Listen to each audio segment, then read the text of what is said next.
नमस्कार साथियों, इस लेक्चर में हम द लखनऊ पैक्ट 1916 लखनऊ समझौता के बारे में जो कि 1916 में हुआ था उसके बारे में जानने का प्रयास करेंगे।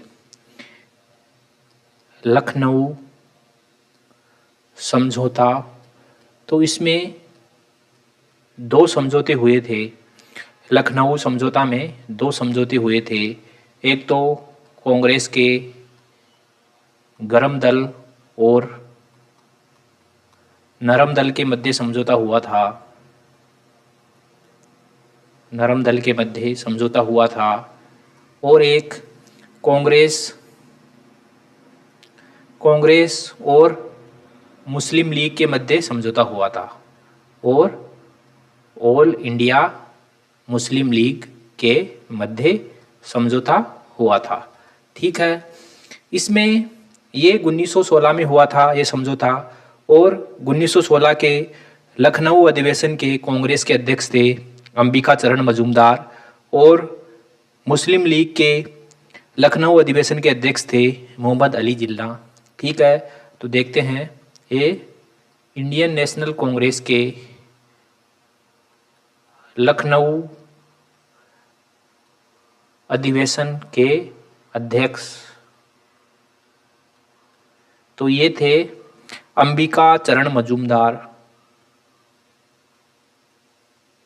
अंबिका चरण मजूमदार। अंबिका चरण मजूमदार और लीग के ऑल इंडिया मुस्लिम लीग के लखनऊ अधिवेशन के अध्यक्ष थे मोहम्मद अली जिन्ना। मोहम्मद अली जिन्ना। ओके, ठीक है, तो इसमें देख लेते हैं गरम दल और नरम दल के मध्य समझौते के कारण। गरम दल और नरम दल के मध्य समझौते के क्या कारण थे? समझौते के कारण इनके बारे में जानने का प्रयास कर लेते हैं। गरम दल और नरम दल के मध्य समझौते के कारण। तो पहले नरम दल के बारे में बात कर लेते हैं। नरम दल, तो हमको पता है कि जो नरम दल है वह मोर्ले मिंटो रिफॉर्म्स जो कि 1909 में आए थे उससे संतुष्ट नहीं था, इसलिए वह जो है इसके खिलाफ आवाज़ उठाना चाहता था, लेकिन वह उस समय कमज़ोर हो गया था। उसके साथ साथ ही 1908 के बाद नरम दल इतना इफ़ेक्टिव नहीं रहा और नरम दल के जो प्रमुख नेता थे गोपाल कृष्ण गोखले और फिरोज शाह मेहता, ये पक्के नरम दल के नेता थे और ये दोनों नेता कभी भी गरम दल को कांग्रेस में शामिल नहीं होने देना चाहते थे। लेकिन घटनाएं किस प्रकार मोड़ लेती है कि 1915 में इन दोनों नेताओं की मृत्यु हो जाती है, गोखले की और फिरोज शाह मेहता की मृत्यु हो जाती है 1915 में। 1915 में इन दोनों नेताओं की मृत्यु हो जाती है, जिससे क्या होता है कि नरम दल का जो नेतृत्व है वह कमज़ोर पड़ जाता है। इससे क्या होता है कि नरम दल का नेतृत्व कमज़ोर पड़ जाता है, नेतृत्व कमज़ोर। ठीक है, और उसके साथ साथ क्या होता है कि नरम दल में एक राजनीतिक शून्यता की स्थिति पैदा हो जाती है। राजनीतिक शून्यता की स्थिति पैदा हो जाती है। शून्यता की स्थिति। ठीक है, ये थी नरम दल की बात। इसके साथ साथ उस समय वर्ल्ड वॉर फर्स्ट चल रहा था, तो वर्ल्ड वॉर फर्स्ट में कांग्रेस ब्रिटिश सरकार का समर्थन कर रही थी। इसलिए भी कांग्रेस किसी भी प्रकार के आंदोलन में लिप्त नहीं थी। उसके साथ साथ ही इसके समानांतर एक घटना और घटती है कि 1914 में एनी बेसेंट सक्रिय राजनीति में भाग लेती है और वह कांग्रेस के गरम दल और नरम दल में समझौता करवाने का प्रयास करती है। तो एनी बेसेंट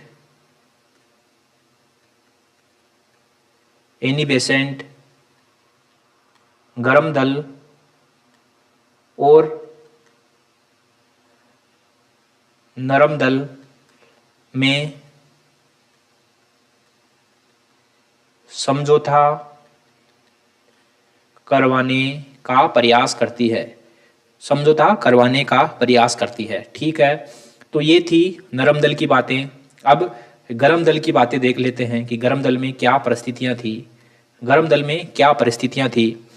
1907 में कांग्रेस का सूरत अधिवेशन होता है और उसमें गरम दल और नरम दल का विभाजन हो जाता है।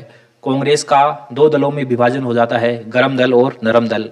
उसके बाद गरम दल कमजोर पड़ जाता है क्योंकि गरम दल के नेताओं का ब्रिटिश सरकार के द्वारा दमन कर दिया जाता है।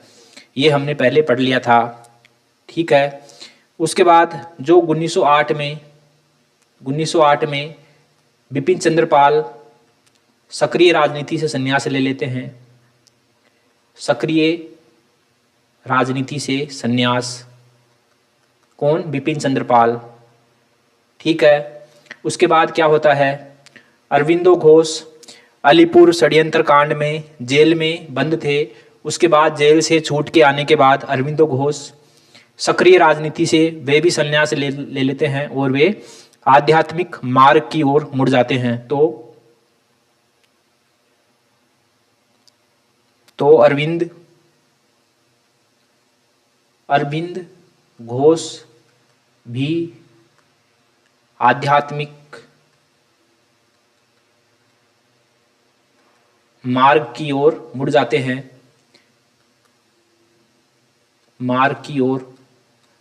हैं। और सक्रिय राजनीति से संन्यास ले लेते हैं। ठीक है, उसके बाद लाला लाजपत राय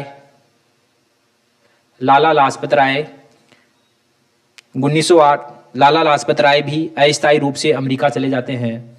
लाला लाजपत राय भी अस्थायी रूप से अमेरिका चले जाते हैं। अस्थायी रूप से अमेरिका चले जाते हैं।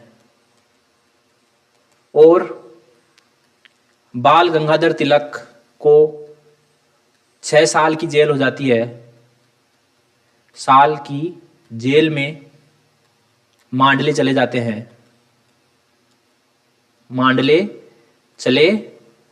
हैं। ठीक है, तो ये गरम दल की परिस्थितियां थी।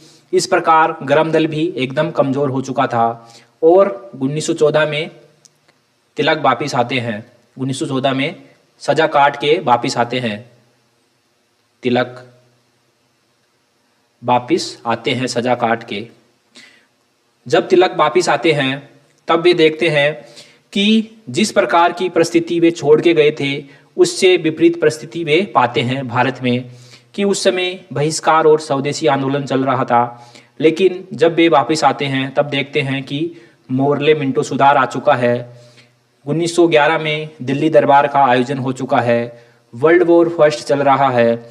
इस परिस्थिति में वे देखते हैं कि कांग्रेस किसी भी प्रकार का कोई आंदोलन नहीं कर रही है और कांग्रेस का गरम दल और नरम दल दोनों कमजोर पड़ चुके हैं। इसलिए तिलक जी ये सोचते हैं कि अब हमको कांग्रेस को मजबूत बनाना है और मजबूत बनाने के लिए हमारे पास एकमात्र उपाय यही है कि हमको गरम दल और नरम दल को समझौता कर लेना चाहिए। इसलिए तिलक और एनी बेसेंट के प्रयासों से 1916 में कांग्रेस में समझौता हो जाता है। कांग्रेस में समझौता हो जाता है और नरम दल और गरम दल वापिस एक हो जाते हैं। ये थी गरम दल और नरम दल के एक होने की कहानी। ओके, इसके बाद देखते हैं कांग्रेस और मुस्लिम लीग के मध्य समझौते के कारण। अब दूसरा है कांग्रेस और मुस्लिम लीग के मध्य समझौते के कारण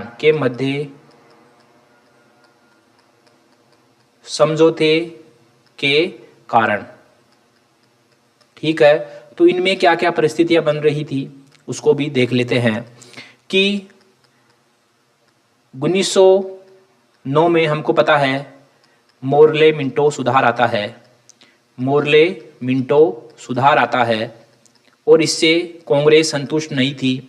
इसमें जो प्रावधान था पृथक निर्वाचिका का, मुस्लिमों के लिए पृथक निर्वाचक मंडल का जो प्रावधान था उससे कांग्रेस संतुष्ट नहीं थी। लेकिन अंत में जाकर अब कांग्रेस इस समझौते को मान लेती है, मुसलमानों की इस मांग को कांग्रेस मान लेती है।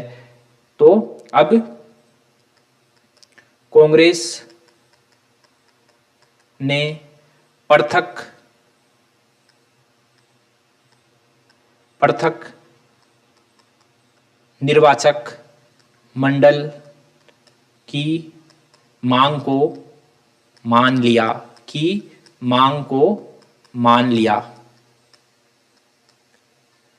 ठीक है।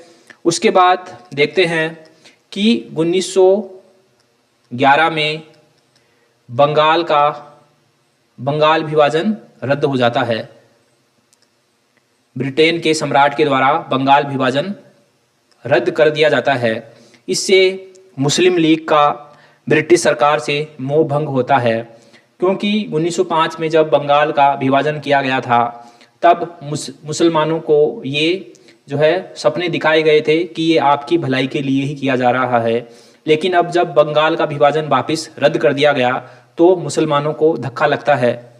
ठीक है। तो इससे जो है मुस्लिम लीग असंतुष्ट हो जाती है। मुस्लिम लीग असंतुष्ट होती है इस विभाजन के रद्द होने से असंतुष्ट होती है। ओके। उसके बाद देखते हैं कि 1912 में क्या होता है कि 1912 में मुस्लिम लीग ने एक और मांग रखी। मुस्लिम लीग ने ये मांग रखी कि जो अलीगढ़ कॉलेज है इसको अलीगढ़ यूनिवर्सिटी बनाया जाए। लेकिन जो लॉर्ड हार्डिंग द्वितीय है, वायसराय लॉर्ड हार्डिंग द्वितीय, उन्होंने ये प्रस्ताव मानने से इनकार कर दिया, इस प्रस्ताव को अस्वीकृत कर दिया। तो 1912 में मुस्लिम लीग ने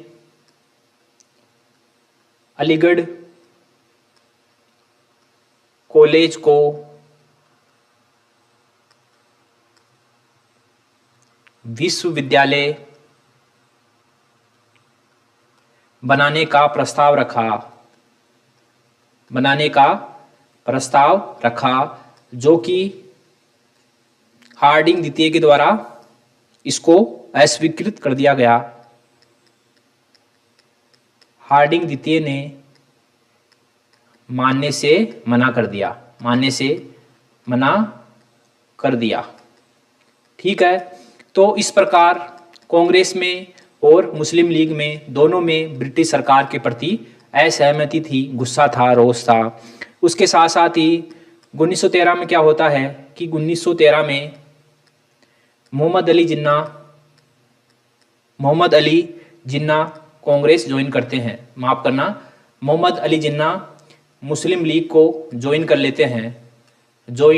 लेते हैं और मुस्लिम लीग में ये प्रस्ताव पारित करवाते हैं कि हमको अंग्रेजी सत्ता में स्वशासन चाहिए, हमको अंग्रेजी सत्ता के अधीन स्वशासन की मांग करनी चाहिए और इसके लिए हमको जो भी संगठन है भारत में उनसे समझौता करना चाहिए। तो 1913 में मोहम्मद अली जिन्ना मुस्लिम लीग ज्वाइन करते हैं और लीग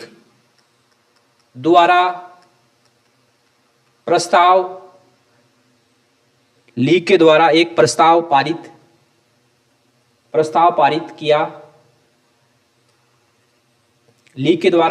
पारित किया जाता है लीग के द्वारा प्रस्ताव पारित किया जाता है कि अब हमको जो है अंग्रेजी सरकार में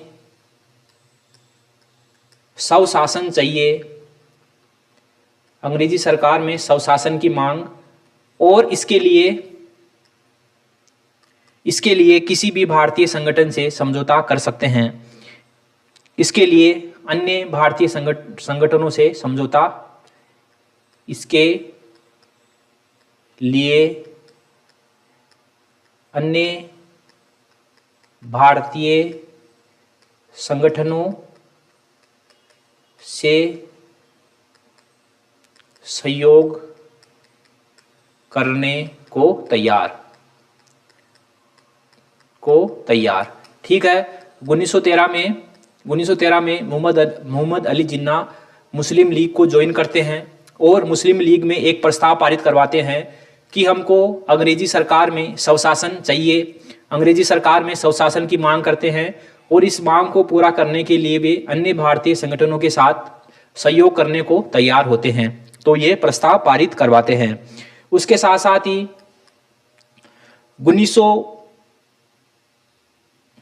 1915 में क्या होने लगा, 1915 से क्या होने लगा कि इंडियन नेशनल कांग्रेस और मुस्लिम लीग के अधिवेशन साथ साथ होने लगे। पहला अधिवेशन 1915 में बंबई में हुआ, और फिर 1916 का जो अधिवेशन है लखनऊ में हुआ। दोनों का 1916 में दोनों के अधिवेशन लखनऊ में होते हैं, अधिवेशन लखनऊ में होते हैं और यहीं पर दोनों दलों के मध्य, दोनों पार्टियों के मध्य, कांग्रेस के मध्य और मुस्लिम लीग के मध्य लखनऊ पैक्ट होता है, लखनऊ समझौता होता है।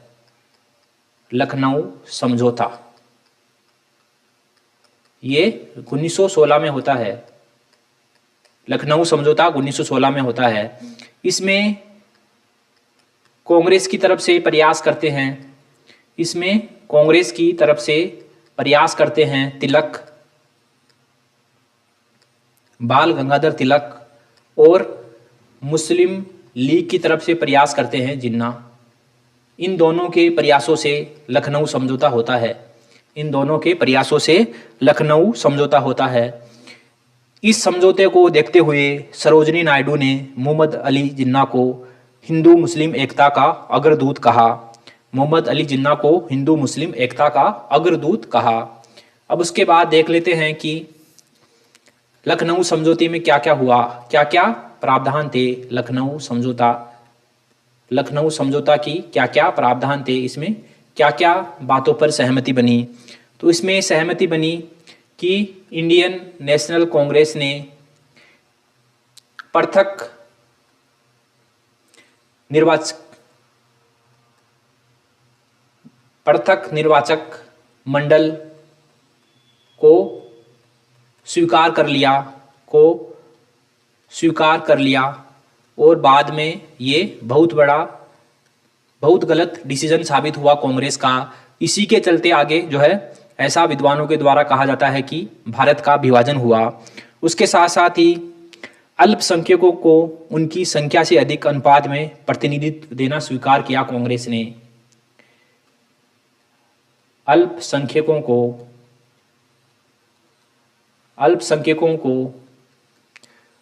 उनकी जनसंख्या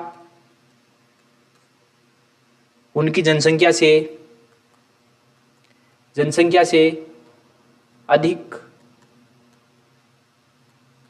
अनुपात में प्रतिनिधित्व देना स्वीकार किया। एक तो ये फैसला हुआ कि अल्पसंख्यकों को, यानी कि मुख्य रूप से मुसलमानों को, उनकी संख्या से अधिक अनुपात में प्रतिनिधित्व देना स्वीकार किया इंडियन नेशनल कांग्रेस ने। यह भी समझौता हुआ। और अन्य समझौता हुआ कि केंद्रीय परिषद में 1/3 सीट मुस्लिमों के लिए आरक्षित की गई।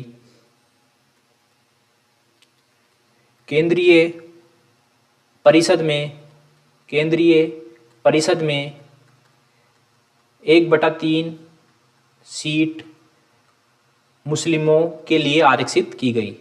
मुस्लिमों के लिए आरक्षित की गई। ठीक है। उसके अलावा एक सांप्रदायिक निषेधाधिकार यानी कि कम्युनल वीटो, सांप्रदायिक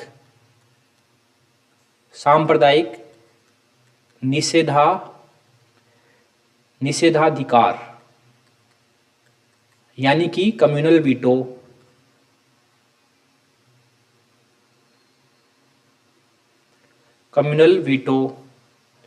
इसमें क्या था कि यदि किसी विधेयक पर अल्पसंख्यक को आपत्ति होगी तो उसे पारित नहीं किया जाएगा। इसमें क्या प्रावधान था कि यदि किसी विधेयक पर किसी अल्पसंख्यक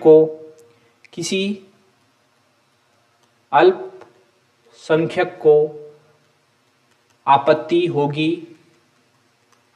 होगी तो वह विधेयक पास नहीं किया जाएगा। वह विधेयक पारित नहीं किया जाएगा।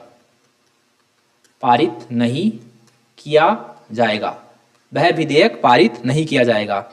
ठीक है। तो ये लखनऊ पैक्ट के प्रावधान थे। ठीक है। इससे क्या प्रभाव पड़ा? तो प्रभाव के बारे में भी एक बार देख लेते हैं हम कि इससे क्या प्रभाव पड़ा। इससे हिंदू मुस्लिम एकता पुनः स्थापित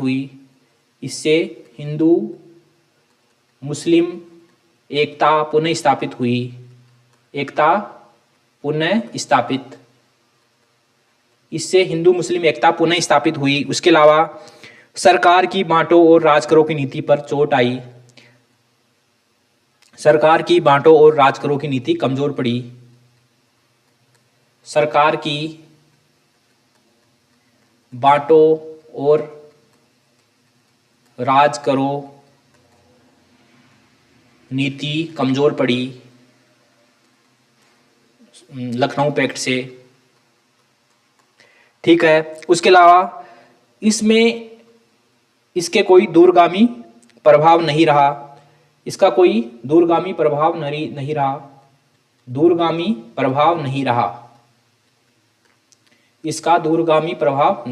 रहा। ठीक है। ये पैक्ट सांप्रदायिक शक्तियों पर नियंत्रण करने में असफल रहा। ये पैक्ट सांप्रदायिक शक्तियों पर नियंत्रण करने में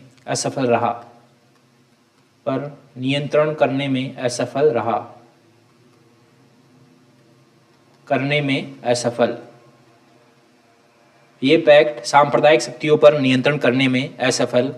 इसके एग्जाम्पल है कि 1918 में कानपुर में दंगे हुए।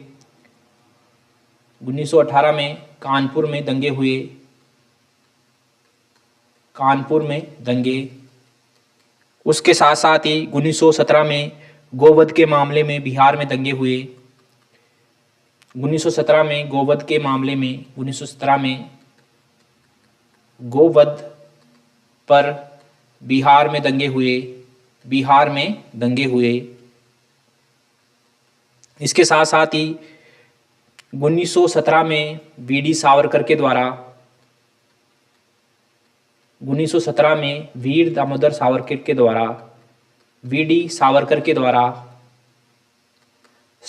के द्वारा एक पुस्तक लिखी गई हिंदुत्ववाद, जिसमें हिंदू राष्ट्र की स्थापना की बात की गई। 1917 में वीडी सावरकर के द्वारा